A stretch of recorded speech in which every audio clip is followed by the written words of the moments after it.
What's up? How are y'all doing today? I just wanted to come on and show that I switched the bridge pins to the original Martin black plastic style. They are a good bit smaller than the bone ones that I had in there, so they just fit a lot nicer. Um, it does look pretty clean. I also got some tortoiseshell plastic ones of these. They're a little bit bigger, so I have to get I think it's a file taper reamer type thing for a violin, and then you can hollow this out ever so slightly and get the pins to fit a little bit better. So when that comes in, I'll be able to get those tortoiseshell pins in there.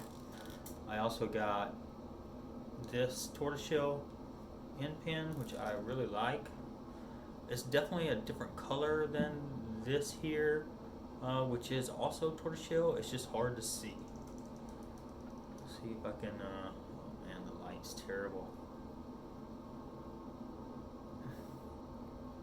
Sometimes you can see there's some lighter pieces in there. But the binding is also the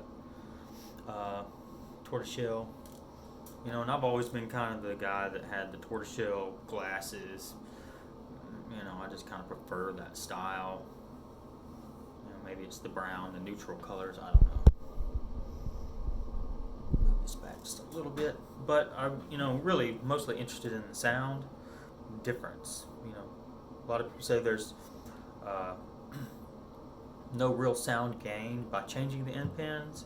I probably would argue with that with this guitar and these strings. These are the exact same strings that we have been doing the string comparison on, the Santa Cruz parabolic mid-tension acoustic string. This is the d18 still. But yeah, there is definitely a difference in sound. Even my wife noticed it. It's different. It still sounds really good, but it just doesn't sound as alive as what it was. I don't know if that's more in sustain or if it sounds louder or what. I can play a little bit here and then maybe we can compare the videos. It might be kind of cool.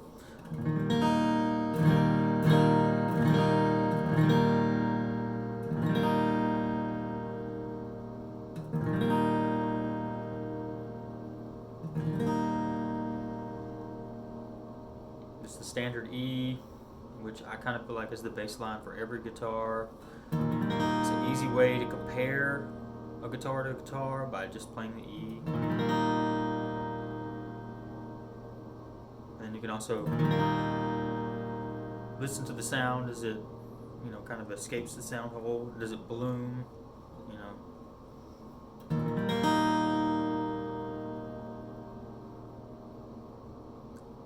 I'm also feeling the vibrations in the back of the guitar, as well as in my left hand. Yeah, it's just the key difference between this guitar and my other guitars is that this is super light, just like 4 pounds, whereas I think my Breedlove's like 8 pounds, and it's a smaller guitar, so it's kind of interesting. This is definitely cut down for sure. Like the sides are super thin. I mean, I'm flexing it, just barely touching it. Not to mention it's got those ripples in it. I don't know if you can see that. You can kind of see it in the light there. So I don't know what. That's just a kind of a natural deviation of the wood, or if it's a defect, or if it got sat on. It is on both sides. It is on the inside. You can feel it if you take the strings off. Yeah, you can totally see it right there. It's wavy. So I've named this ripple. Seems like a good name.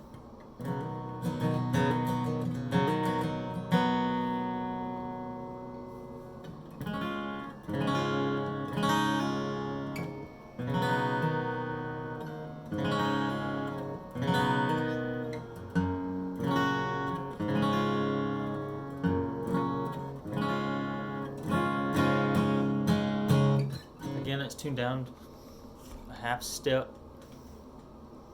Put a capo on it. Sometimes you have to retune.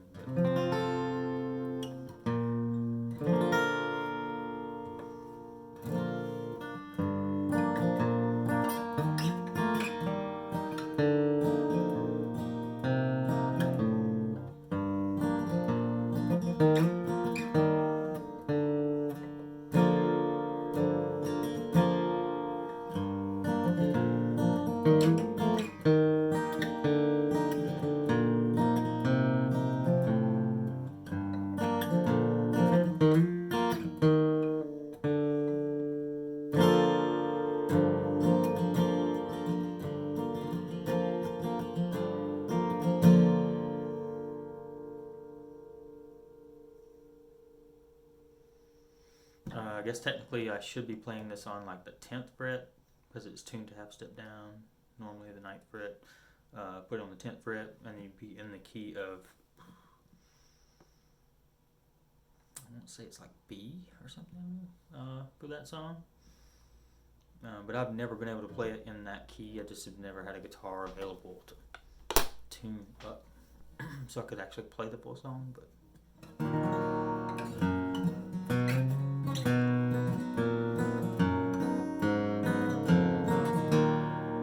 I actually prefer it in this tuning.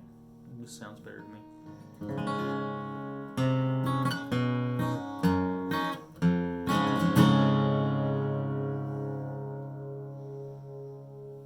So as Martin, delivered this guitar, it definitely sounds good.